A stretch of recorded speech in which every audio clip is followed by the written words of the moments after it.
Students, इस lecture में हम system of linear equations solve करेंगे। ठीक है, सिस्टम ऑफ लीनियर इक्वेशन का सॉल्यूशन निकालेंगे with the help of inverse of the matrix. ठीक है, आपके पास सिस्टम ऑफ लीनियर इक्वेशन होगा।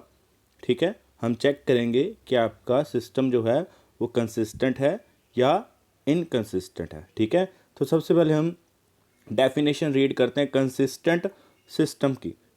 क्या है? A system of equation is said to be consistent if its solution one or more exist. क्या कह रहा है कि अगर आपके पास सिस्टम ऑफ लीनियर इक्वेशन है, अगर उसका सॉल्यूशन एग्जिस्ट कर रहा है, चाहे यूनिक सॉल्यूशन एग्जिस्ट करे, चाहे infinite number of solutions exist करें, ठीक है, तो उस सिस्टम को हम क्या बोलते हैं? कंसिस्टेंट सिस्टम बोलते हैं। ठीक है, तो नेक्स्ट क्या है? Inconsistent system. A system of equation is said to be inconsistent if its solution does not exist। अगर आपके पास सिस्टम ऑफ लीनियर इक्वेशन है, उसका सॉल्यूशन एग्जिस्ट नहीं कर रहा, तो हम उस सिस्टम को क्या बोलेंगे? इनकंसिस्टेंट सिस्टम बोलेंगे। ठीक है स्टूडेंट्स, तो नेक्स्ट देखिए हमने सॉल्यूशन कैसे निकालना है। Solution of system of linear equation using inverse of A matrix. ठीक है, सिस्टम ऑफ लीनियर इक्वेशन का हम सॉल्यूशन निकालेंगे with the help of inverse of A matrix. तो सबसे पहले आपके पास क्या गिवन है? यहाँ पे एक सिस्टम लिया हुआ है हमने। ठीक है, तीन इक्वेशंस हैं और तीन ही वेरिएबल हैं आपके पास। a1x plus b1y plus c1z is equal to d1, a2x plus b2y plus c2z is equal to d2, a3x plus b3y plus c3z is equal to d3। ठीक है, मैंने इस सिस्टम को क्या करा? मैट्रिक्स फॉर्म में कन्वर्ट कर दिया। ठीक है, क्या करा मैंने? x y जो आपके पास फर्स्ट इक्वेशन है a1x plus b1y plus c1z is equal to d1। ठीक है, मैंने x y z के जो आपके पास कोफिशिएंट हैं उससे आपके पास क्या बनाया? ए मैट्रिक्स की फर्स्ट रो बना दी। ठीक है, a1 b1 c1। ऐसे ही सेकंड इक्वेशन जो है आपकी, वहाँ से आपने x y z के क्या करे? कोफिशिएंट से ए मैट्रिक्स की सेकंड रो बनाई, वो आपके पास क्या बन गई? a2 b2 c2। ऐसे ही थर्ड रो बन जाएगी a3 b3 c3। ठीक है, ये आपके पास ए मैट्रिक्स बन गई। x क्या बन रहा है? x matrix capital X is equal to X Y Z, ये आपके पास एक कॉलम वेक्टर बन रहा है। एंड b क्या बन रहा है? b आपके पास एक मैट्रिक्स बन रही है d1 d2 d3। ठीक है, जो आपके पास सिस्टम में राइट हैंड साइड पे d1 d2 d3 आ रहे थे, वहाँ से मैंने एक मैट्रिक्स बना दी। ठीक है, अगर आप a into X is equal to B रखेंगे तो आपके पास यही सिस्टम बन जाएगा। ठीक है, then the system of equation can be written as A X is equal to B. ठीक है स्टूडेंट्स, अब नेक्स्ट देखिए केस वन क्या है। If A is a non singular matrix, non singular matrix होती है तो आपके पास क्या होता था कि ये मैट्रिक्स का इन्वर्स एग्जिस्ट कर रहा होता है, मतलब मैट्रिक्स आपकी क्या होती है? इन्वर्टिबल हो जाती है। ठीक है, ये हमने लास्ट लेक्चर में एक थ्योरम करी थी। अगर आपके पास कोई मैट्रिक्स है वो नॉन सिंगुलर है तो उसका इन्वर्स एग्जिस्ट करता है। ठीक है, तो now A X is equal to B. ठीक है, ए आपके पास क्या है? नॉन सिंगुलर है, मतलब उसका क्या कर रहा है? इन्वर्स एग्जिस्ट कर रहा है, तो उसका इन्वर्स क्या होगा? ए की पावर -1 होगा। तो मैंने क्या करा? बोथ साइड प्री मल्टीप्लाई कर दी ए की पावर -1 के साथ। ठीक है, मल्टीप्लाई करा ए की power -1 into A X is equal to A inverse B. ठीक है, एसोसिएटिव लॉ लगाया यहाँ पे, A inverse into A into X is equal to A inverse B. A inverse A आपका क्या बन गया? Identity, identity into X is equal to A inverse B. तो एक्स इज इक्वल टू क्या आ गया? A inverse B. तो इस तरीके से आपके पास क्या आ जाएगा? सिस्टम का सॉल्यूशन आ जाएगा। ठीक है, this matrix equation provides unique solution for the given system of equation as inverse of A matrix is unique. ठीक है, आपके पास इसमें क्या बोल रहा है कि आपके पास जो सिस्टम है उसका सॉल्यूशन क्या करेगा? यूनिक एग्जिस्ट करेगा, क्योंकि आपके पास जो मैट्रिक्स होती है ए, उसका इनवर्स भी क्या होता है? यूनिक होता है। ठीक है, इनवर्स अगर यूनिक आ रहा है तो उसका सॉल्यूशन भी क्या आएगा? यूनिक आएगा। ठीक है, this method of solving system of equation is known as matrix method. Next देखिए सेकंड केस क्या है आपके पास। If A is singular matrix. ठीक है। फर्स्ट केस क्या था आपका, ए आपके पास क्या थी, नॉन सिंगुलर थी। अब सेकंड केस में क्या हो रहा है, जो आपके पास मैट्रिक्स आ रही है ए, वो क्या आ रही है, सिंगुलर मैट्रिक्स आ रही है, मतलब सिंगुलर आ रही है, तो उसका डिटर्मिनेंट क्या होगा, 0 होगा। ठीक है, तो उसका इन्वर्स एग्जिस्ट नहीं कर रहा होगा। ठीक है, तो जब आपके पास ए आपके पास सिंगुलर मैट्रिक्स हो तो आपने क्या चेक करना है, in this case we calculate adjoint of A into B. ठीक है, हमने क्या फाइंड करना है, adjoint of A into B करना है। ठीक है, if adjoint of A into B not equal to O, O क्या है, O being zero matrix, zero matrix है। ठीक है, अगर आप adjoint of A into B कर रहे हैं, वो जीरो मैट्रिक्स के इक्वल नहीं आ रही, then solution does not exist and the system of equation is called inconsistent. ठीक है, अगर आपके पास क्या आ रहा है, adjoint of A into B कर रहे हैं, तो आपके पास अगर उसकी प्रोडक्ट इक्वल टू जीरो नहीं आ रही, जीरो मैट्रिक्स नहीं आ रही, तो आपके पास जो सिस्टम है उसका सॉल्यूशन एग्जिस्ट नहीं करेगा, और उस सिस्टम को हम क्या बोलेंगे, इनकंसिस्टेंट सिस्टम बोलेंगे। ठीक है, नेक्स्ट क्या है, if adjoint of A into B equal to क्या आ जाए, जीरो आ जाए, देन सिस्टम में be either consistent or inconsistent accordingly the as the system have either infinitely many solution or no solution. ठीक है, यहाँ पे आपके पास क्या बन रहा है, अगर adjoint of A into B equal to zero matrix आ जाए, तो वहाँ पे आपके पास क्या हो सकता है, सिस्टम कंसिस्टेंट भी हो सकता है, इनकंसिस्टेंट भी हो सकता है। कंसिस्टेंट कब होगा, जब उसके पास इन्फाइनाइट मैनी सोल्यूशन एग्जिस्ट करेंगे। ठीक है, और इनकंसिस्टेंट कब होगा, जब उसके पास कोई भी सोल्यूशन एग्जिस्ट नहीं करेगा। ठीक है, तो ये आपके दो केस हो गए। नेक्स्ट अब देखिए example 27, solve the system of equation 2x plus 5y is equal to 1, 3x plus 2y is equal to 7। ये आपके पास टू इक्वेशंस गिवन है और टू ही वेरिएबल हैं।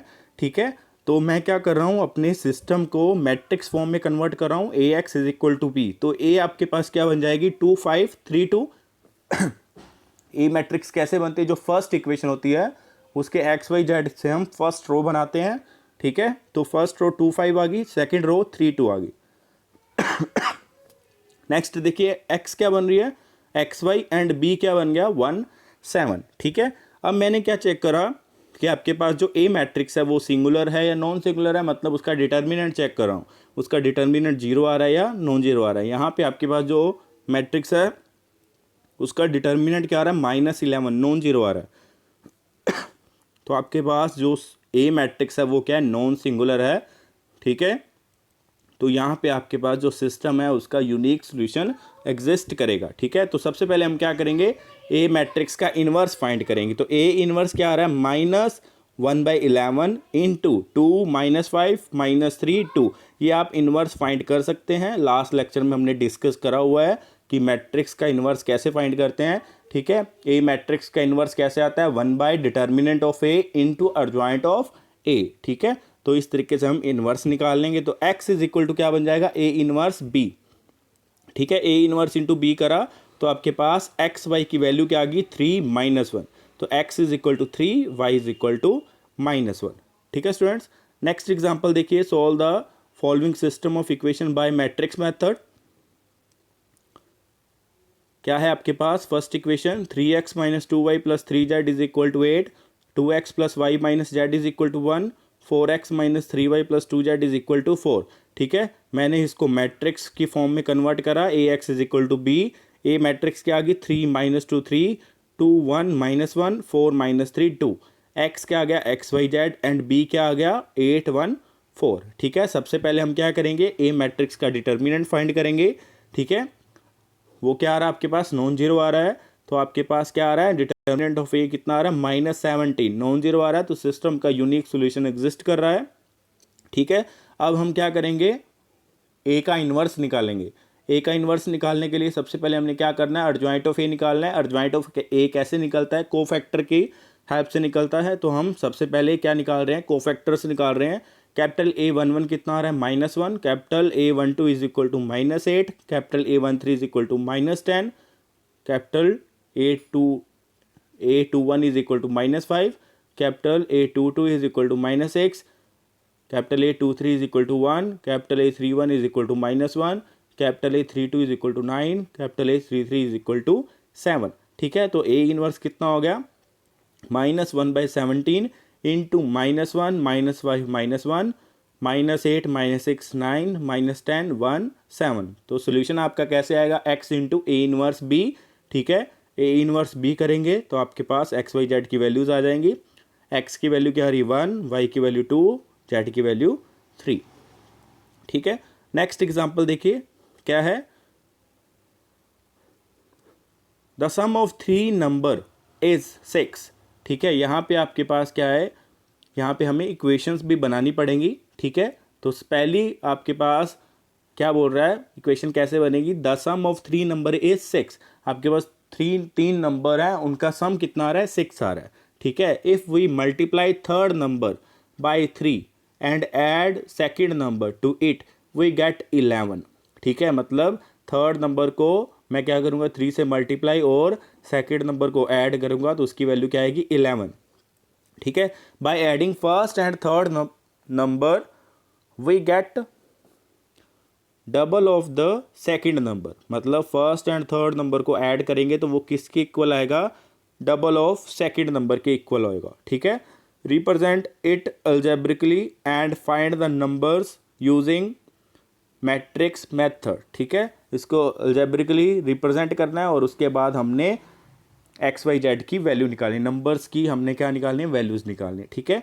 तो यहाँ पे हम क्या ले रहे हैं, नंबर्स ले रहे हैं अपनी तरफ से X Y Z. First number आपका एक्स है और second number Y, third number Z, ठीक है। फर्स्ट कंडीशन क्या थी, आपके पास 3 नंबर का सम कितना आ रहा था, 6 आ रहा था, मतलब X plus Y plus Z is equal to क्या आ रहा है, 6, ठीक है। सेकेंड इक्वेशन कैसे बनी थी, थर्ड नंबर को आपने 3 से मल्टीप्लाई करना और ऐड करना है सेकेंड नंबर के साथ, मतलब Y plus 3z is equal to कितना होगा 11, ठीक है। और थर्ड इक्वेशन कैसे आएगी, adding first and third number we get double of the second number, तो x plus Y is equal to 2y, तो इसको हम क्या लिख सकते हैं, x minus 2y plus Z is equal to 0 लिख सकते हैं, ठीक है। तो ये आपके पास सिस्टम ऑफ लीनियर इक्वेशन बन गया।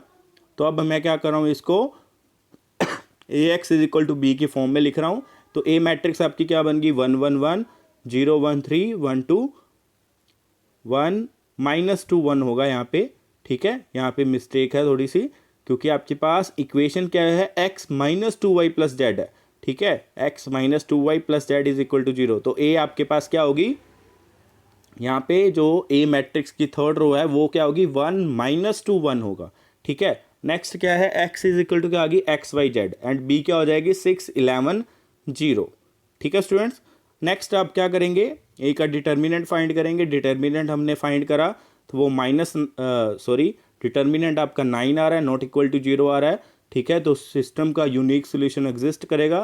तो सेम हम क्या करेंगे, ए मैट्रिक्स का एडजॉइंट ऑफ ए निकालेंगे, ठीक है। एडजॉइंट ऑफ ए निकालने के बाद हम क्या करेंगे, ए इनवर्स निकालेंगे। वो कैसे आएगा, 1 by determinant of A into adjoint of A आ जाएगा, ठीक है।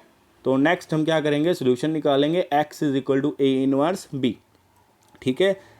ए इनवर्स इंटू बी करेंगे तो एक्स वाई जेड की वैल्यूज़ आ जाएंगी, एक्स की वैल्यू 1, वाई की वैल्यू 2, जेड की वैल्यू 3।